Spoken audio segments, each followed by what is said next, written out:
So I was watching the weather forecast pretty closely. I had heard that we were going to have a snowstorm come in, and so it was a Friday afternoon, and it was just starting to snow, but the main event was going to happen that following day on Saturday. So I ran out to my container garden. I did a quick harvest of spinach. I ran my errands. When I returned, we were starting to get a light dusting. I was unable to get down to my main garden to harvest anything from there, and so a lot of what you see here is what I planted in the fall. I did a top 10 plants to just direct sow into your gardens in the fall.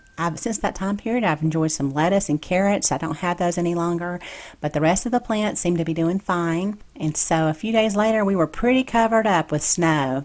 I think we got about 6 inches. And I was very anxious to see how my cabbage was looking and how all the spinach and cilantro was doing up underneath all of the snow. It was starting to melt a little bit, so the snow was starting to compact, but I'd always read that snow is a great insulator because of all of the air pockets that the light, nice, powdery snow has, so it insulates your plants. And it sure did. I was very impressed after all the snow melted, and so I headed back down there with my camera to show you how things looked. Just to give you a point of reference, we get snow here in the western North Carolina mountains in zone 6B. We get snow about twice every winter. We might get anywhere from 6 to 12 inches at one time. One year we didn't get anything but just a slight dusting, but one year we got 12 inches on Christmas Day. So I've been here about 6 years now, so now I'm getting more familiar with the plants that I can grow through the winter.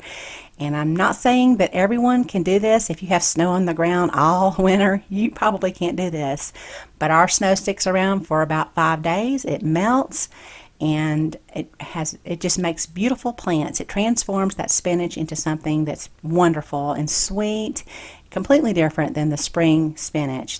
But we know that plants have a way of naturally defending themselves against the cold by building up sugars. So this is something I will plant from now on.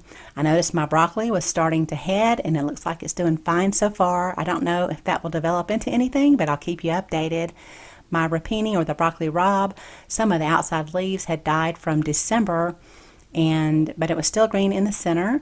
And some of my spinach plants showed a little bit of slug damage on the outside leaves, but that was from earlier in the fall, around December. Right now it's cold, there's no insects, and it's really nice.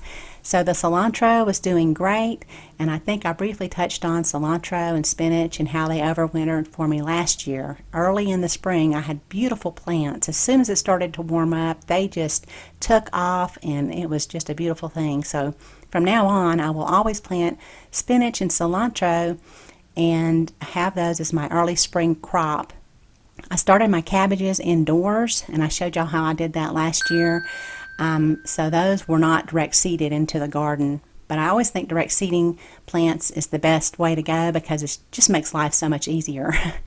So my parsley looked great too. I grabbed a little bit of parsley. I usually remove the stem on the spinach, but I'll just gently wilt it in whatever it is that I'm cooking. Love them in omelets, love it in omelets. So this might not be something you'll be able to do if you have snow on the ground all winter, but you know, who knows? I experimented and I learned what I like. So I always try new things to see what will work for you. I just decided to stop covering up my beds because I started growing indoors instead. So I'll show you guys that here soon. And thanks so much for watching. Y'all have a beautiful day.